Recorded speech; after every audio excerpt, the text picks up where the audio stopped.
Yoba. Thank you so much, sir, for being here. Good morning. Can you see me? Yes, We can sir. see you and we can hear you loud and clear. How are you Good to today? see you all. Thank you. I know you have some engagements and wanted to be here in person, but I thank you for taking the time to be here virtually. As you know, I've been very encouraged by your story, the work that you've been doing in community, and I wanted you to share with the audience today. Tell them a little bit about Yoba Development, why you started, and some of the work that you've been doing in community. Okay. Good morning, everyone. Sorry I can't be there in person to see your beautiful faces. Briefly, I'm a kid born in the South Bronx, raised in Harlem, born in the rubble in the 60s when Harlem and the South Bronx looked like a war zone.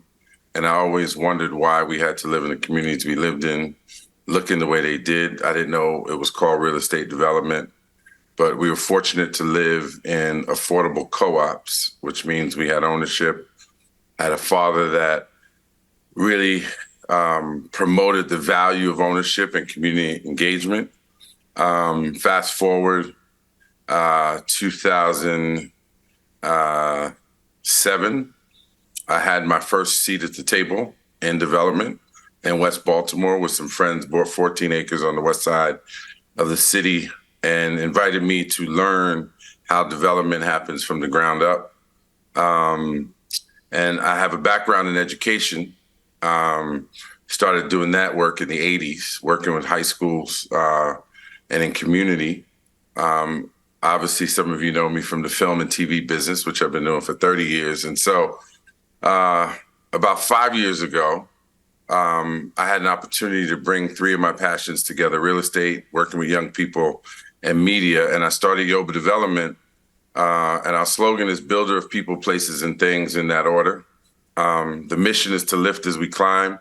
And so when I think about the built environment and all the things that represents, from whether it was how federal policy created redlining, which didn't allow investment in our communities, when I think about how folks feel about gentrification and being displaced, I thought if we take a holistic approach to educate folk in the community, starting with high school students, college students, and community at large that often feels they're displaced.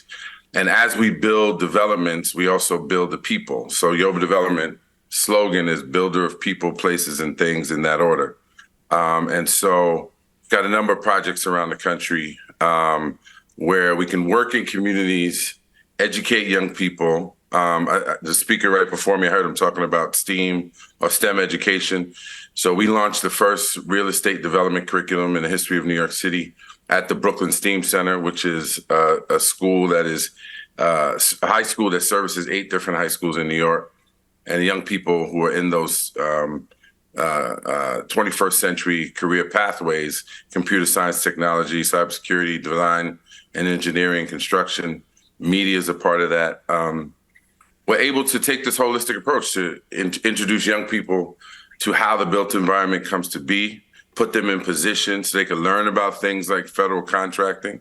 Angela, you were at our activation we did last year in May, From the Ground Up. It's called From the Ground Up, Flipping the Hood, where we put all of these opportunities in front of young people at a very early age so they know.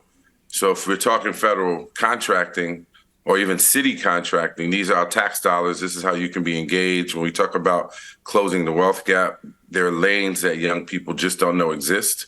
And I can go on and on. So let's make this a little interactive so I can not just, preach. Well, I think the preaching has been really good. As I told the folks in the room, I was very inspired by the work that you have been doing in community and bringing this trifecta of real estate, media, and education together. And it's such an innovative way to reach the next generation. What I'll be fair to the audience. I know we only have a couple more minutes before the next speaker. I will do what I have limited most of the conference, which is questions, and I apologize again in advance for having done that. But I think we have time for about 1 or 2 questions. And if you want a selfie, like Angela usually does, Angela, this is the time to do it right now. Oh yeah, I always say if you want to do Okay. memorialize the moment, take your phone out, arch yourself to the screen, and go ahead and get that good selfie. But right here, Keith, we have one question in the room, right here. Hello, my name is Tanya Hicks. I'm an electrical contractor and EV charger manufacturer. And I wanted to know, I guess it's two parts. Are you implementing renewable energy into your projects and EV charging? And the second is, how do you, sign up to be a contractor on your project? No, I appreciate that. So the first part of the question, I love that you're doing EV charging. In fact, so one of my partners here in New York, he's actually identified a couple opportunities here in the city where they're teaching young people about EV charging stations and installation. That's actually part of what he does. He's a project manager.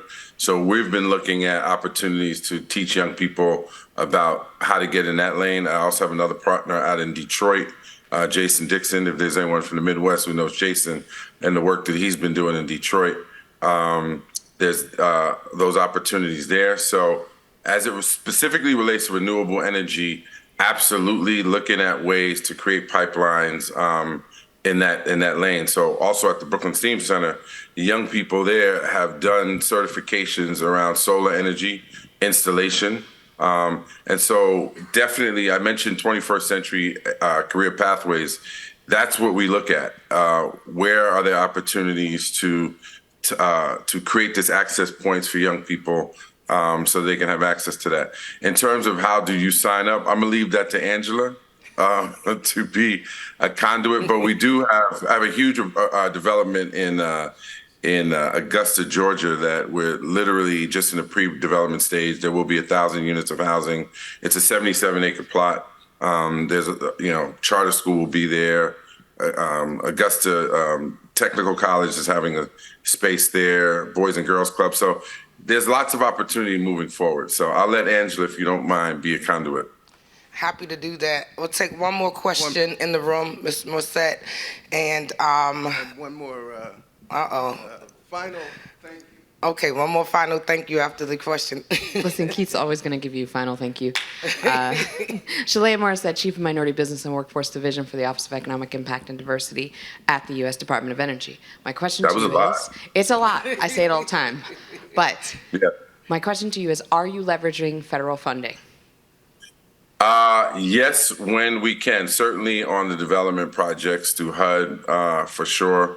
Has been involved in some of our projects. So the way I met Angela is actually at an 8A conference last year. So I'm very new to the federal, from a contracting perspective, definitely new to this lane. And Angela's been a great, I'd say, friend and mentor in this space to make sure, like inviting me to participate here.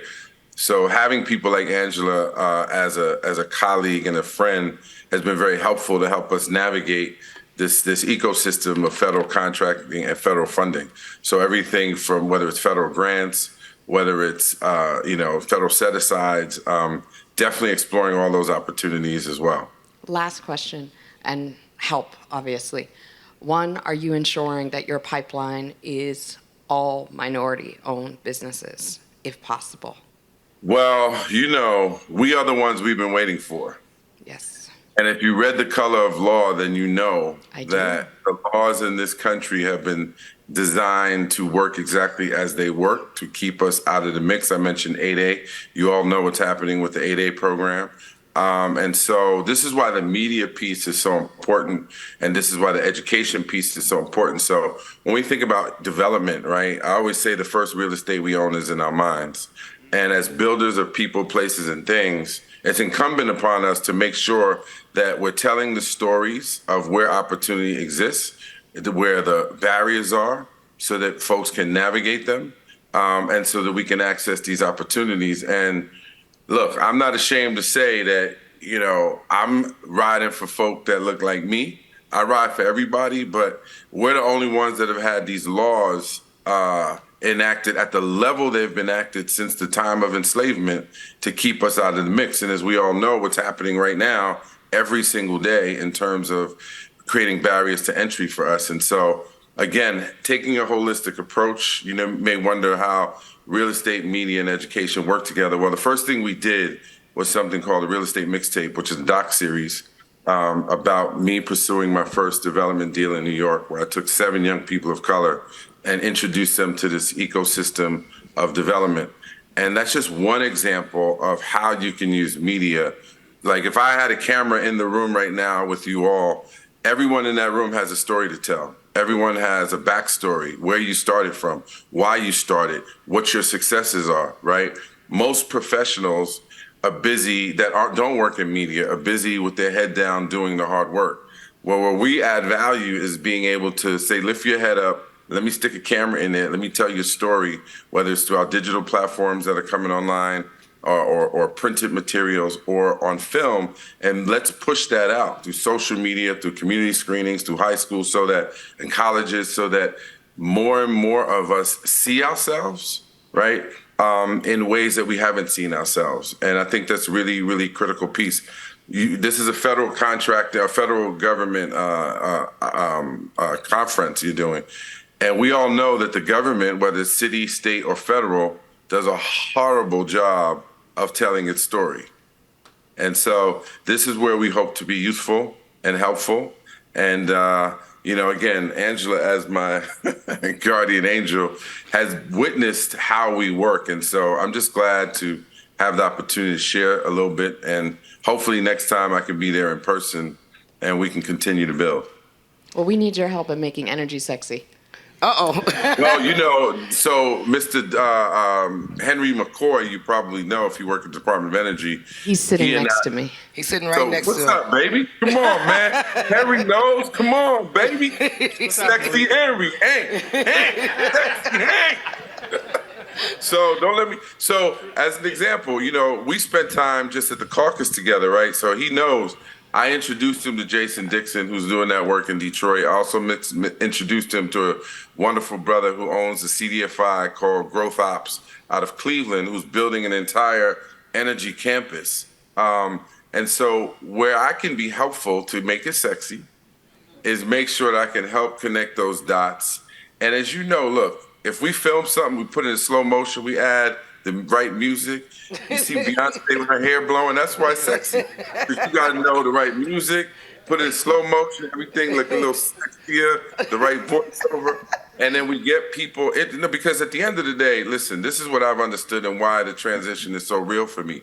I've been in Hollywood 30 years, and I know the power of telling story on film and the impact that I've had globally in everything I've been a part of. It doesn't matter where I go on the planet, I have access because people look at me as a credible messenger. So I'm committed to this work, until I am in the grave or cremated or however I go out. So just so understand that this isn't like a side hustle. This is the main thing I'm doing over the last 5 years, because I found a way to make real estate sexy, right? To make education sexy, because at the end of the day, what's really sexy is when we have access and opportunity. We are less, I was just, not to be too long-winded, but there was a wonderful article that came out in the Washington Post 2 days ago, and I think the title is Weathering, right? And there's a study that was done on the health outcomes of Black people who have been oppressed, primarily, and why it's so hard for us to live long and fruitful lives, because we're constantly fighting against all of those oppressive obstacles that are put in place because of our skin color. And that really struck me, because it talked about the stress levels that we have because we're trying to make it, right? We're trying to overcome. Someone mentioned federal contract, or I can tell you, as a real estate developer, we talk about low-income housing tax credits and how the government, their members who work in the government are obstructionists who will say, you know what? We know that you're supposed to get these tax credits, but we're not going to do it. We know you got that construction loan and that time that clock is ticking on that loan. So if we don't give you your tax credits, you're going to have to burn through all that cash you have, and you're not going to be reimbursed. And we're putting over $100 million in the ground. And so that's real. And the stresses that come from something like that, for most people, they can't survive that. You can't survive the financial stress, the emotional, the mental, the physical.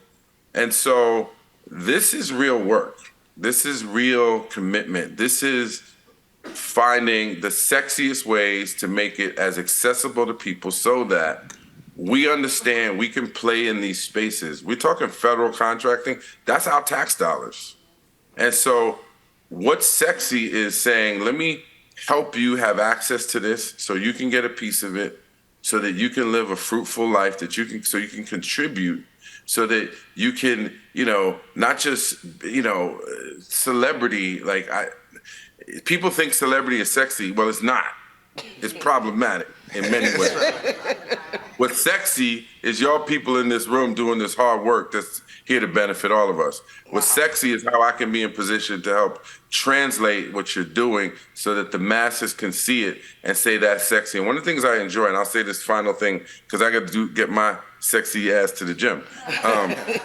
Yeah, that's what you had told me. So I was planning on 10 minutes. I usually don't let the show go on, but you the man. I'm passionate about this work. I'm passionate about it. Yeah, I know you are. So I think what I enjoy is that how I met, Henry up in Martha's Vineyard this summer, and we've been in each other's space, since that time.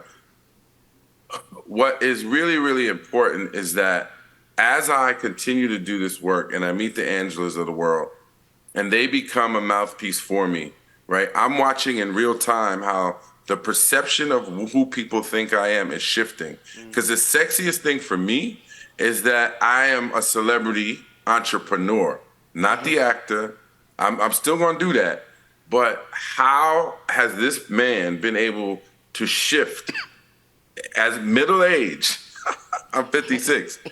But how has he been able to shift and really make it even more impactful than I've been in Hollywood? And then Hollywood becomes my side hustle that I use that to make this business as sexy as possible. So thank you for coming to my TED Talk. I appreciate you all. And Malik, thank you so much. This is Keith Moore, and last time we saw each other was in New Orleans at 8A National Conference, and just didn't say much to each other. I look forward to working with you, Angela, Tommy Marks, and putting the federal program together that will be all about what works for communities of color. And even that, just one last bit, the 8A program is under attack. And if we don't organize and tell that story and let the general public know, then once again we lose, right? We're on the sidelines like, yo, what happened to affirmative action? Because these clowns over here were organized and busy and well-funded and focused and taking away those gains our ancestors have made. No question about it. Thank you, my brother. Thank you so much. I appreciate your time. Thank you for the time. Absolutely.